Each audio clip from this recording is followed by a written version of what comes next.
नमस्कार। स्वागत है आप सभी का आपकी अपनी चैनल भारत की बात गौतम के साथ में। दोस्तों, हम हमारी ग्रामीण अर्थव्यवस्था और कृषि को लेकर हर हफ्ते आपके सामने पेश होते हैं। आज हम आए हैं कॉटन की बिजाई को लेकर। कपास की खेती जो हम करते हैं उसकी बिजाई को लेकर कौन कौन सी खाद हमें, जमीनी खाद जो डालनी है, उसके बारे में आपके साथ विचार विमर्श करने के लिए आए हैं। दोस्तों, आप सभी जानते हैं और आप किसानी से जुड़े हैं तो आपको पता है कि हमारी हर फसल के लिए जो जमीनी जरूरत है खाद की, उर्वरक की, वो 4 किस्म की उर्वरक यानी कि पोषक तत्व आवश्यक है, जिसमें प्रथम है नाइट्रोजन, दूसरे क्रम पर है फास्फोरस और तीसरे क्रम पर 2 तत्व है पोटेशियम और सल्फेट। जब हम ग्राउंड खाद, जमीनी खाद डालते हैं बिजाई के पहले तो ज्यादातर डीएपी का प्रयोग करते हैं। तो डीएपी का जब हम प्रयोग करते हैं तो उसमें हमें नाइट्रोजन मिलता है, फास्फोरस मिलता है, किंतु 2 चीज उसमें से नहीं मिलती, वो है पोटेशियम और सल्फेट। अगर हम बिजाई के पहले जमीन में एनपीके 12-32-16 डालते हैं तो उसमें हमें 3 चीजें मिलती है, 3 तत्व मिलते हैं। एक मिलता है नाइट्रोजन, एक मिलता है फास्फोरस और एक मिलता है पोटेशियम। मगर एक चीज उसमें भी रह जाती है और वो है सल्फेट। अगर हम सिंगल सुपर फास्फेट यूज करते हैं तो उसमें हमें 2 चीज मिलेगी, एक मिलेगा फास्फोरस और दूसरा मिलेगा सल्फेट, किंतु उसमें पोटेशियम और नाइट्रोजन की कमी रह जाएगी।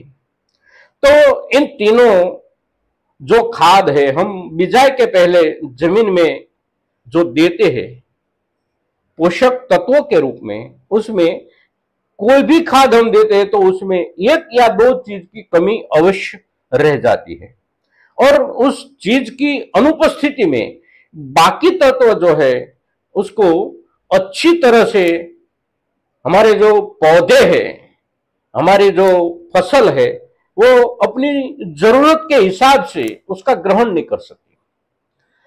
अगर हम कितने भी जत्थे में, कितनी भी मात्रा में नाइट्रोजन या फास्फोरस देते हैं लेकिन पोटेशियम और सल्फेट की कमी रह जाती है तो नाइट्रोजन और फास्फेट उसका सही परिणाम हमें नहीं मिलेगा। 3 चीजें अगर दे देते हैं, नाइट्रोजन देते हैं, फास्फोरस देते हैं और पोटेशियम भी देते हैं, फिर भी सल्फेट की कमी रह जाएगी ही रह जाएगी।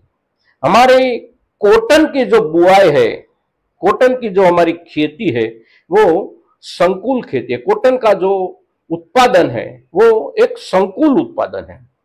कॉटन एक रेशा युक्त पौधा तो है ही, किंतु उसका जो बिनोला है वो एक तिलहन है और हर तिलहन को बहुत ज्यादा जरूरत होती है सल्फर की।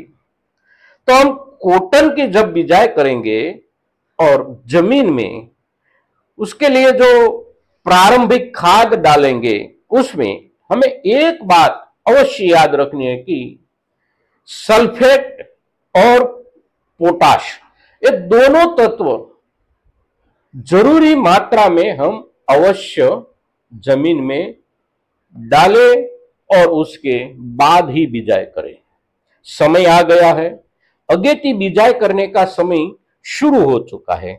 जहां जहां सिंचाई की व्यवस्था अवेलेबल है वहां वहां किसानों ने बिजाई कर दी है और सिंचाई भी शुरू कर दी है। कुछ जगह पर कॉटन ग्रो भी होने लगा है।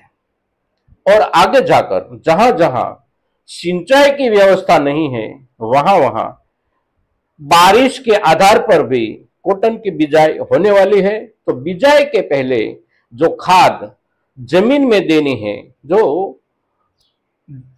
उर्वरक हम बिजाई के पहले और पूरी सीजन के लिए देते हैं, उसको बहुत ढंग से दे। जरूरी सारे के सारे पोषक तत्व, कम से कम ये जो 4 मुख्य पोषक तत्व है, उसमें से तो किसी की भी कमी नहीं रह जानी चाहिए। फिर बाद में हम बात करेंगे अगले हफ्ते कॉटन और बाकी सभी पैदावारों के लिए जो सूक्ष्म पोषक तत्व है उसके बारे में भी हम बात करेंगे।